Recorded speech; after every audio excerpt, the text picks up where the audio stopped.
You've probably spent more than 16 years sitting in classrooms, memorizing facts, taking tests, and chasing grades. But here's the question no one ever really asked. How much of that time was spent teaching you how to actually think? Not what to think, but how. Not how to cram facts for an exam, but how to understand yourself, your mind, your values. From the very beginning, school felt like an obligation, not a choice. You were handed a blueprint. Study hard, follow the rules, pass the tests, collect your grades, and move on. Success, you were told, was a straight line. And you trusted the process. You worked hard, turned in assignments, behaved, and ticked all the boxes. Maybe you even thrived. Maybe you earned the accolades, top grades, that degree, a respectable job. On the outside, it looked like the system worked, but deep down, something didn't click. You could handle the world. You could show up, keep a schedule, pay your bills. But when the world got quiet and you were alone with your thoughts, a different question began to surface. Who am I? What do I really want? Why do I feel so detached, even when I've done everything right? That unsettling feeling isn't rare. It's just rarely spoken out loud. According to Pew Research, over 60% of adults admit they've questioned the purpose of their life. Most of them aren't lazy or directionless. Many are highly educated. That statistic doesn't reflect a lack of discipline. It reflects a failure of design.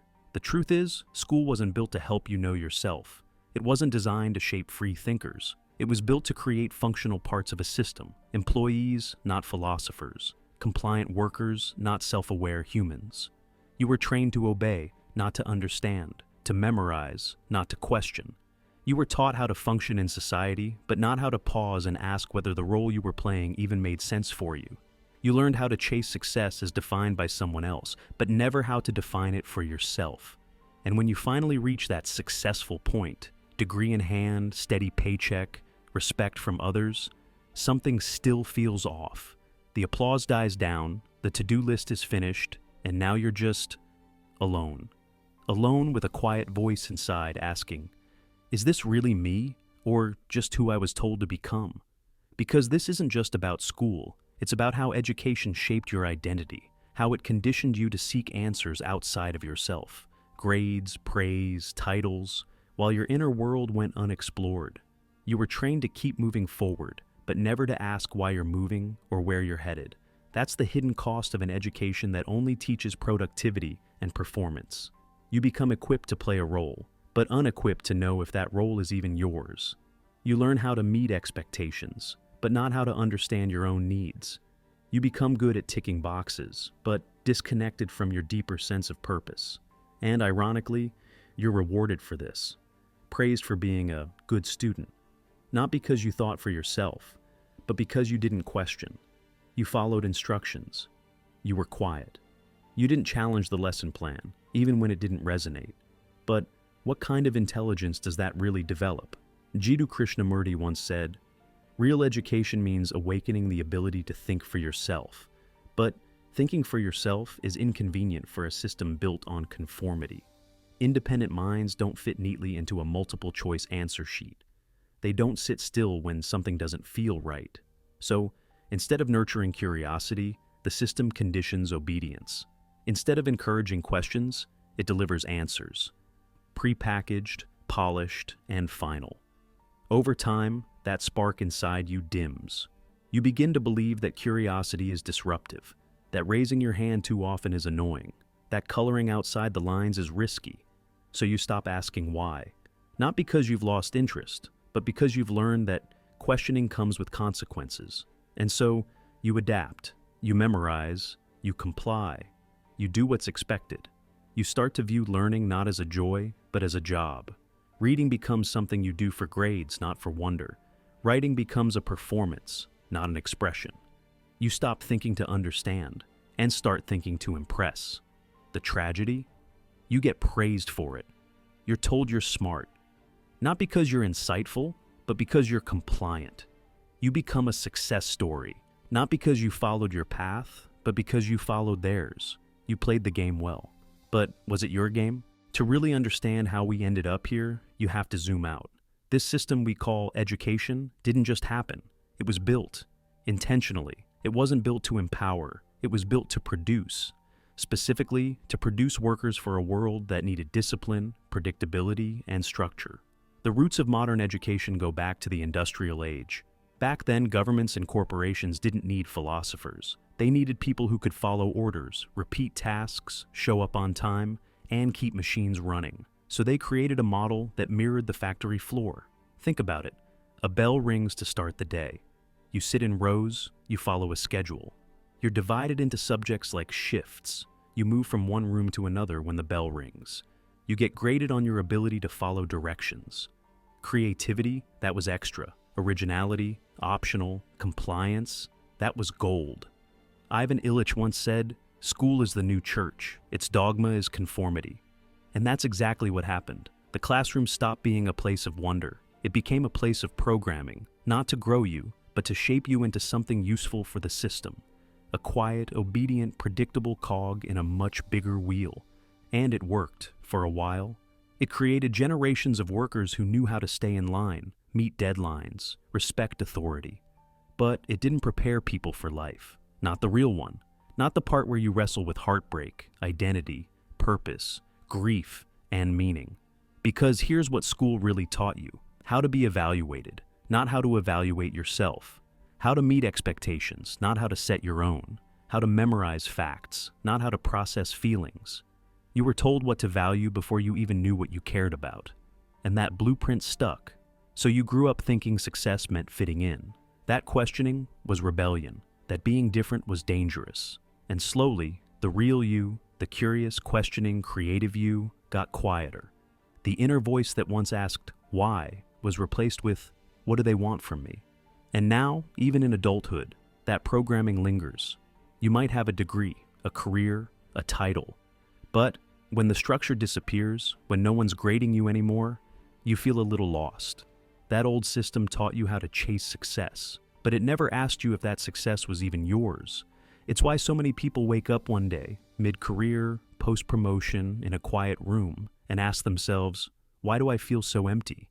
Because we were trained to perform, but never to reflect, trained to achieve, but never to understand who's doing the achieving.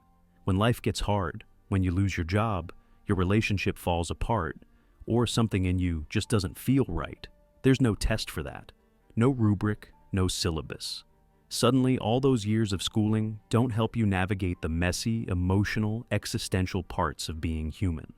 Psychology Today reported that many adults feel anxious and overwhelmed by personal decisions, not because they're incapable, but because they were conditioned to rely on external direction. For years, someone else told you what to do, what success looks like, and what the next step is. And now, you don't know how to move without that structure. You can have a master's degree and still not know what brings you joy. You can earn awards and still feel like you've lost yourself.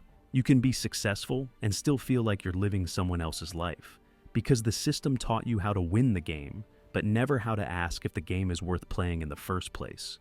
We've mistaken productivity for purpose. We've confused performance with peace. We think being busy means being valuable. We think being praised means we're doing it right. But what if you're just playing a role that was handed to you before you ever asked what role you wanted? That quiet discomfort you feel, that restlessness.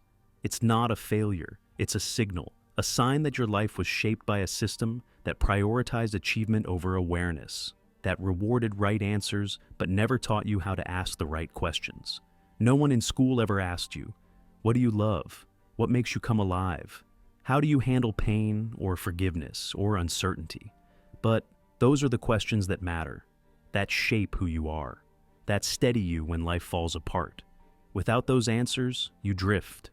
You look like you have it all together, but inside, you feel lost. And not because you're broken, but because the system never taught you how to look inward. At some point, if you're lucky, or maybe if life hits you hard enough, you start to feel it. That whisper inside, "Wait, who am I really?" Not the version that performs, not the one that follows the checklist, but the real you underneath all that. It's like waking up from a long dream you didn't know you were in. You start to see your choices differently. You realize some of your beliefs about success, value, happiness, they weren't really yours.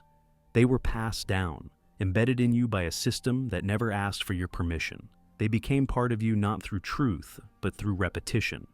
And that's the part that stings. The realization that you've been living by a script that someone else wrote. That school didn't just fill your mind with facts, it shaped your identity. It trained you to fear standing out, to avoid the unknown, to see freedom as risky and routine as safe. Even now, that conditioning shows up in subtle ways. You feel guilty when you rest. You feel anxious when you don't have a plan. You feel the urge to prove your worth, to show that you're being productive, useful, valuable. But valuable to who? We were taught that structure equals success, that silence means failure, that uncertainty is dangerous. But those are learned responses, not truths. And the first step to breaking out of it all is just to notice, to question the unquestioned, to stop and ask, where did this belief come from? Who gave it to me? Does it still serve me? Or is it just familiar? That's how you begin to wake up, not through rebellion, but through awareness, not by burning everything down, but by quietly, honestly returning to yourself. Because once you see it, once you recognize the pattern, you can't unsee it. You realize that maybe you don't need to fix yourself. Maybe you just need to remember yourself. Not become someone new, but return to the version of you that existed before the world told you who to be. That journey is where real education begins. You start to learn differently. You read not to pass, but to feel. You write not to impress, but to explore your own thoughts. You engage with ideas that challenge you, that stir something inside, that help you reconnect with your own voice, not the one you were taught to mimic. And when you do that, something shifts. You stop needing every hour of your day to be productive. You stop feeling guilty for not having a 5-year plan. You stop defining your worth by how much you accomplish. Instead, you begin to live, not just exist inside a system, but live as yourself, with your own questions, your own pace, your own definitions of meaning. That is education, not something that ends at graduation, but something that begins the moment you start thinking for yourself. You start asking deeper questions. What do I believe and why? Is this my value or someone else's? What kind of life would feel true to me, even if no one applauded? And slowly, that internal compass strengthens. You stop needing applause. You stop living for approval. You become comfortable in silence, in stillness, in uncertainty. That's where depth begins. That's where truth begins. And that's how change happens, not just for you, but for everyone around you. Because once you've seen through the illusion, you can't pass it on. You become the one who teaches differently, who raises your kids differently, who leads, speaks, listens differently. You stop preparing people to obey and start preparing them to think, to question, to become themselves. Because real education isn't about molding people to fit inside a system. It's about helping them build a life that fits them. It's not about teaching answers, it's about sparking the courage to ask the questions that actually matter. And that kind of learning doesn't need a classroom. It just needs intention, honesty, a willingness to go inward, to sit with discomfort, to face yourself, to trade the comfort of structure for the clarity of truth. That's the education you were never given, but can finally begin. Because in the end, real education is not preparation for life. It is life. It's everything that happens once you stop playing a role and start living as you, not as a product, not as a performer, not as a projection of what others hoped you'd be, but as someone who remembers how to wonder, how to feel, how to choose. And maybe, just maybe, that's the lesson you were always meant to learn.